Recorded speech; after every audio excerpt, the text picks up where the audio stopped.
Hah? Serius doi nyalonin diri jadi presiden? Beneran gak nih? Beneran. Lah iya Giring. Ya, saya memang memberanikan diri untuk maju sebagai calon presiden di 2024. Dan di video ini, saya akan jelaskan alasannya.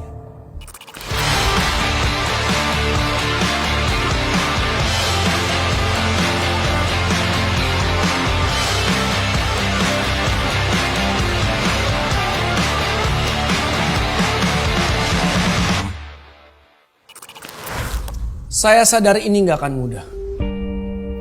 Saya justru terjun masuk ke dunia politik pada saat banyak anak muda gak suka, sinis, atau pesimis pada politik. Politik ya? Banyak ngibulnya gak sih? Politik ribet mas. Kita boleh aja benci politik, tapi suka gak suka, banyak keputusan penting yang terkait diri kita diambil melalui sistem politik.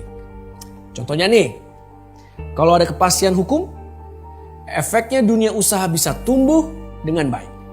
Dan buat kita, cari kerja jadi gampang. Nah, kepastian hukum itu ditentukan oleh apa ya? Ya sistem politik. Bagi saya dan jutaan anak muda lainnya, ada dua pilihan. Diam dan melihat orang lain yang menentukan arah masa depan, atau turun dan terlibat menentukan masa depan kita sendiri.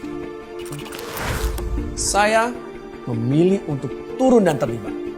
Saya percaya bahwa anak muda justru harus melibatkan diri lebih lagi dalam politik. Ini adalah cara agar suara kita didengar, diperhitungkan, dan bisa menentukan masa depan yang kita inginkan. Izinkan saya bercerita tentang latar belakang hidup saya, sehingga akhirnya mengambil keputusan besar ini. Saya lahir dari keluarga biasa, keluarga kelas pekerja. Saat krisis 98 karena beban ekonomi yang berat, bapak saya terserang stroke dan akhirnya meninggal dunia. Salah urus politik pada masa itu membuat hidup keluarga saya dan jutaan anak muda lainnya jadi sangat berat. Politik hanya bikin semua orang susah. Perjumpaan kedua saya dengan politik datang tidak terduga. Jadi gini, selama puluhan tahun rumah keluarga saya di Jakarta langganan kena banjir.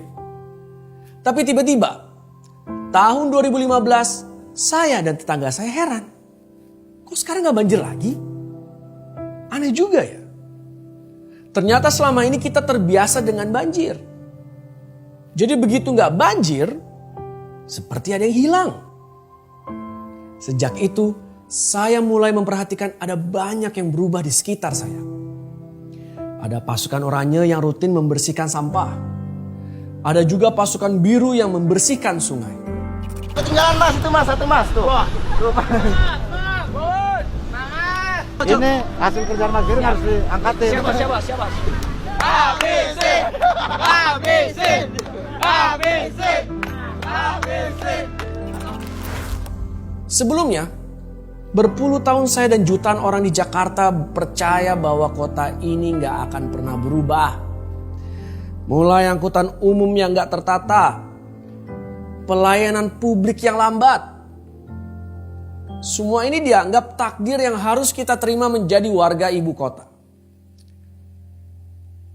Pandangan ini pelan-pelan mulai berubah setelah Pak Jokowi memimpin Jakarta. Kota jadi semakin modern. Kita bisa menyampaikan keluhan soal jalanan rusak, lampu jalan yang mati, atau sampah yang menumpuk lewat aplikasi.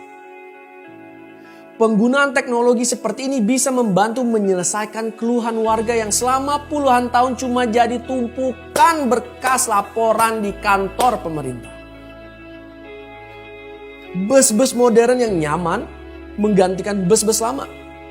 Yang panas, pengap, gak aman, dan gak jelas kapan datangnya.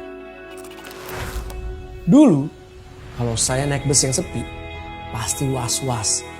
Lirak-lirik kanan, kiri, sepanjang jalan karena trauma pernah kena todong. Tapi sekarang, kalau naik bus sepi malah senang. Bisa dengerin musik, kadang sampai ketiduran. Halte tujuan saya kelewatan. Taman-taman hijau mulai dibangun di seluruh kota, menggantikan pemandangan yang gersang dan kotor. Bertahun-tahun kita semua yakin bahwa ide membangun transportasi bawah tanah adalah mustahil. Itu ide gila. Karena Jakarta kan sering banjir. Tapi ternyata itu bisa. Sekarang kita punya MRT. Pelan-pelan saya sadar jika politik jatuh ke tangan yang tepat, justru akan membawa manfaat bagi banyak orang. Membuat hidup jutaan orang jadi lebih baik, lebih bahagia. Saya paham. Banyak generasi muda yang kecewa dengan gak percaya politik karena merasa diabaikan, ditinggalkan. Dan akhirnya politik menjadi sesuatu yang gak menarik.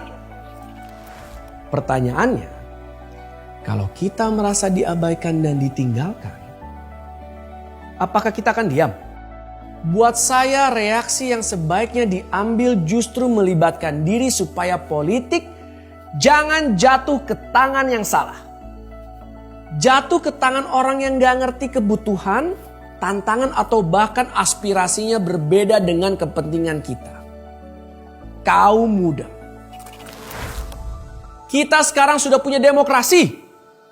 Kita punya pemilihan umum bebas. Satu suara asal dipergunakan dengan baik akan sangat berharga.